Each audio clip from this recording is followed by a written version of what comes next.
لوگوں کو پرکھنا چھوڑ دو۔ تم نہیں جانتے کوئی اپنے اندر کیسی جنگ لڑ رہا ہے۔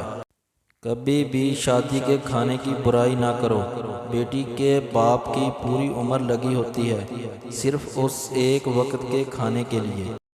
اس دنیا میں سکون سے جینے کی ایک ہی تدبیر ہے کہ ہر انسان کے پاس ایک وسیع و عریض قبرستان ہو جہاں وہ لوگوں کی غلطیوں خامیوں کو دفنایا کرے۔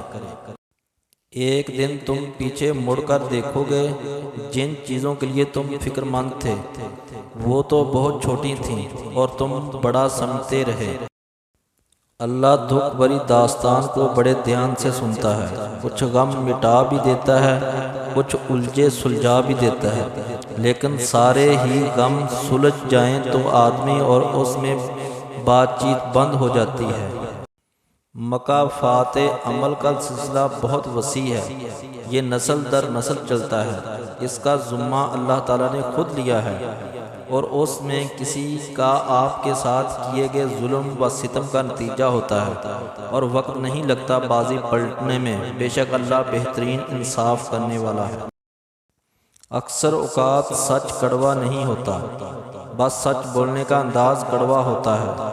ہم سچ بولنے کے ساتھ ساتھ دراصل دوسرے کو ذلیل کر رہے ہوتے ہیں اور توقع رکھتے ہیں کہ ہماری ذلیل کرنے کی حرکت کو صرف سچ ہی سمجھا جائے۔